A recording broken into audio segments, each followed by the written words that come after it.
Hey guys, it's March 6th, day 6 of my intermittent fasting adventure.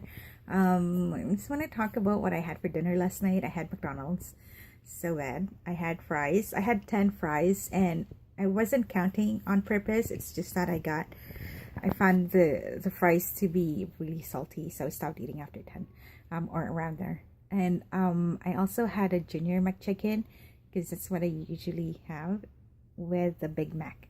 So yeah, funny enough, normally when I'm on a diet, like I would eat those things, but then I'd feel really guilty. But last night, and I'm not just saying that but last night, I wasn't enjoying what I was eating. I didn't feel guilty, but I just wasn't into it. So that's good. And then I also wanted to talk about starvation mode very briefly, only because like I feel like the people whom I talk to about these things are, concerned that I'm starving myself and I will go into starvation mode because I'm not eating.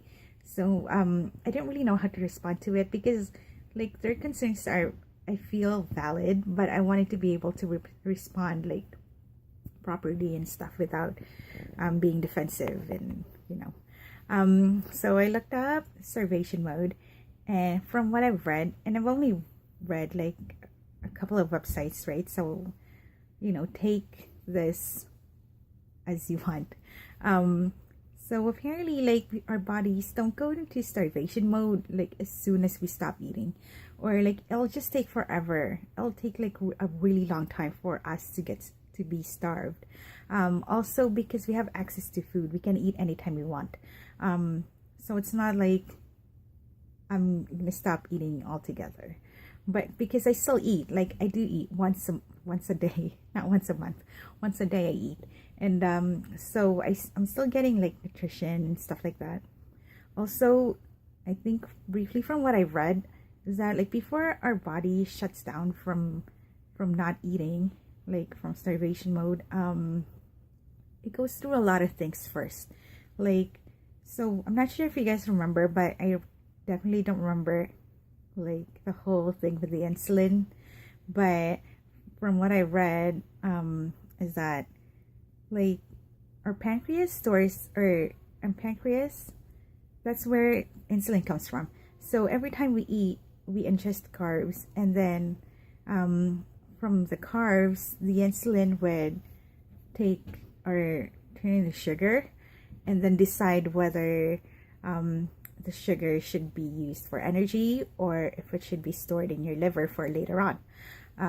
So yeah, I thought that was pretty interesting. And then after that, like much later, that's when your muscles start to go, because it will break down. Oh yeah, before the muscles, like your fats will be burnt first. So your fats will be broken down. And that process is called lipolysis. So I'm not sure if I'm saying that right, but yeah. So okay, you eat, you ingest carbs, and then those carbs turn into sugar, and then insulin from your pancreas will decide whether to use the sugar for energy or store it in your liver. And then your fat breaks down, lipolysis.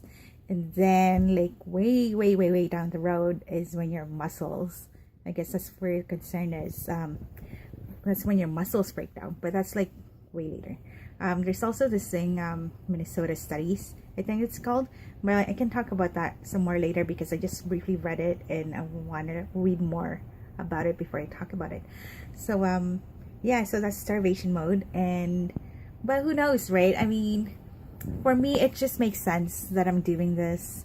Again, I'm not sure if I've lost weight yet, but I guess I'll find out in 2 weeks. Sorry, it's almost 4 minutes and it looks like this is a lot longer than I anticipated it to be. Also a happy birthday, Toronto, and thanks for listening, you guys. Oh, before I forget, I also want to say that like sleep is super important, for me anyway, because I do get tired like really easily if I don't get like 7 hours of sleep. So when possible, get your sleep in. Yeah, all right, thanks you guys, bye.